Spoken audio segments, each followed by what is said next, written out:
सो England पहुंच गई है इन the finals of the Euros 2024, Netherlands को हराकर। ऑली वॉटकिंस का लेट मिनट विनर आया, तब जाके इंग्लैंड अपने दूसरे कॉन्जिक्यूटिव यूरोस के फाइनल में पहुंची है। और इस यूरोस में जितना खराब इन्होंने फुटबॉल खेला है भाई, उसकी कोई लिमिट नहीं है। इतना खराब इन सब ने फुटबॉल खेला है, इतने बेहतरीन प्लेयर्स होने के बाद, जो अपने क्लब के लिए हर लेवल पे, टॉप लेवल पे परफॉर्म कर रहे हैं। एंड जैसे ही वो अपनी कंट्री के लिए खेलते हैं, पता नहीं क्या हो जाता है। पर भाई क्रेडिट है कि भाई रिजल्ट ओरिएंटेड इंग्लैंड खेल कर यहाँ तक पहुंच गई है। They played a result oriented football and Netherland were a better team, आप कह सकते हैं, क्योंकि इस टूर्नामेंट पे वो उन्होंने इम्प्रूव किया था।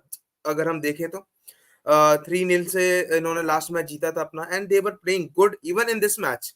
अगर ये अपने थोड़े बहुत चांसेस कन्वर्ट कर देते, और अगर मैं कहूँ डीपे को भी अगर इंजरी नहीं हुई होती, तो Netherlands would have been in the finals of the Euros 2024। क्योंकि यार डीपे जैसा भी प्लेयर हो, बट नीदरलैंड्स के लिए वो काफी इंपॉर्टेंट प्लेयर था इस पूरे कैंपेन में। और उसके इंजरी के बाद फिर तो दिक्कतें आना शुरू हो गई। एंड किस्मत की बात है कि यार लेट मिनट विनर मार दिया आपकी ऑली वॉटकिंस ने। तो ब्रांड ऑफ फुटबॉल की क्या ही बात करूं, बट अगर चांसेस की बात करूं तो जावी सिमोन्स पे चांस था, वीरमैन पे चांस था फ्रॉम द नीदरलैंड साइड। अगर इंग्लैंड की बात करूं तो ज्यादा चांस मैंने तो देखे नहीं उनको बनाते हुए, बट एक पेनल्टी थी जिससे उनका गोल आया, एक फोर्डन का चांस था जो डमफ्रीज ने भाई गोल लाइन पर रोक कर क्लियर कर दिया। साका ने गोल मारा था जो ऑफसाइड होकर रूल आउट हो गया। तो ये सारे टॉप मोमेंट्स है इस गेम के। बट अगेन मुझे इंग्लैंड का गेम ऑफ प्ले अब तक पसंद नहीं आया है, अब तक नहीं आया, जस्ट बिकॉज कि इंडिविजुअली उनके प्लेयर्स इतना ही टैलेंट रखते हैं, इतने टेक्निकल प्लेयर्स हैं, कि इन्होंने ये गेम स्नीक आउट कर दिया जैसे तैसे करके, भाई इंग्लैंड पहुंच गई। बट इंग्लैंड भिड़ेगी किससे? स्पेन से। Spain test team of this tournament. Spain जो कि इतने गोल बजाएगी ना इनके, मैं देखना चाहता हूँ, मैं देखना चाहता हूँ इंग्लैंड को थ्रैश होते हुए, कि स्पेन आए, एक गोल, दो गोल, तीन गोल, चार गोल मार के इनको बाहर कर दे, मतलब एकदम जीत जाए टाइटल इनके सामने। Because it's not coming home, it was not coming in 2020, और अभी भी ये कहीं इंग्लैंड नहीं जाने वाला है।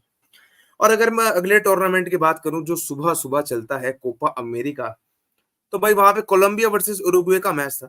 And to be really honest, Uruguay पे चांसेस थे, वो कन्वर्ट नहीं कर पाए। डाविड नूनेस भाई हमेशा की तरह गोल के अंदर मारने के अलावा वो हर जगह बॉल मार देते हैं, उन्होंने वही किया in the first half. Colombia को रेड कार्ड भी मिला था, जो मुझे नहीं लगता कि रेड कार्ड देना चाहिए था, क्योंकि भाई उरुग्वे का जो प्लेयर था उगारते, वो उसको भी रेड देना चाहिए था अगर ऐसा था, because he was also doing shitty things on the field. तो उस रेड कार्ड से पहले ऑब्वियसली कोलंबिया सेट पीस से गोल मार चुकी थी। इट वाज अ हेडर जिसकी वजह से भाई कोलंबिया 1-0 से आगे हुई। उसके बाद उरुग्वे क्रिएटेड चांसेस, सुआरेस पे एक चांस था, he hit the post, that was the best chance of the game मेरे हिसाब से। आप पे लॉन्ग शॉट्स भी एक दो ट्राई किए उरुग्वे ने, पर इतना कुछ खास फायदा नहीं हुआ। तो उरुग्वे को ये गेम ले जाना चाहिए था अगर मैं ऑन पेपर देखूं, बट ऑन द फील्ड मुझे जब मैंने जेम्स रोड्रिगेज की परफॉर्मेंस इससे पहले बहुत बेहतरीन चलती आ रही है, कोपा अमेरिका के टूर्नामेंट में टॉप असिस्टर हैं, गोल्स को स्कोर्स भी किए हैं, इस गेम में भी उनका असिस्ट था, वो सेट पीस उन्होंने ही लिया था, मतलब वो कॉर्नर उन्होंने ही लिया था। एंड अगर इस पूरे गेम को मैं समराइज कर दूं तो it was a physical battle between these two teams.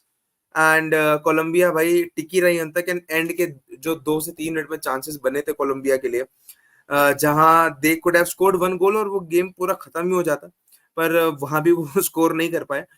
But Colombia पहुंच चुकी है आउट ऑफ यू नो हम देख रहे थे कि उरुग्वे ब्राजील का फिक्चर आया था, और अर्जेंटीना और कनाडा का, अर्जेंटीना और तुम्हारे इक्वाडोर का फिक्चर आया था।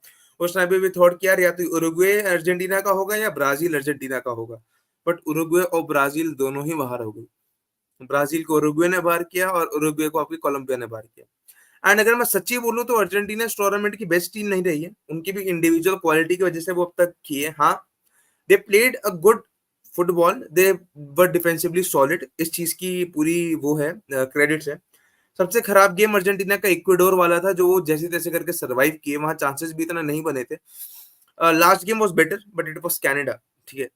Obviously they are a strong team but not this strong कि भाई कोलंबिया जितने लेवल की हो। तो कोलंबिया के अगेंस्ट जब अर्जेंटीना खेलेगी तो कैसे खेलेगी, बिकॉज मेरे मन में एक ही डाउट है कि अर्जेंटीना पे कोई ऐसा सुपर सब नाम की चीज नहीं है। एंड अर्जेंटीना के इस टीम के लिए सबसे इंपॉर्टेंट रहता है Rodrigo de Paul. And attack में ऑब्वियसली इट्स लियोनेल मेसी, और लियोनेल स्केलोनी अल्वारेस पे ज्यादा भरोसा करता है as compare to Lautaro Martinez. अगले गेम में पता नहीं किसको स्टार्ट किया जाएगा, but I think it will be Alvarez. और अगर स्पेन की मैं बात करूं, क्योंकि स्पेन वही अपने रिसेंट ईयर्स में सबसे इंपॉर्टेंट मैच खेलने जा रही है, यूरोस का फाइनल इतने सालों बाद खेल रहे हैं, तो मेरे हिसाब से Spain will finish them, finish England. And Dani Olmo की परफॉर्मेंस, रॉड्री की परफॉर्मेंस, यमाल निको की परफॉर्मेंस, मोराता की परफॉर्मेंस, लाइक क्योंकि स्पेन एक ऐसी टीम है जो ओवरऑल बहुत अच्छा खेली है। डिफेंसिवली आप कुकुरेला को देख लो, डिफेंसिवली आप लपोर्ट, नॉर्मांड को देख लो आप, या फिर कारवाल को राइट बैक में देख लो, या लास्ट मैच में आपने जीसस नेवेस को देखा था।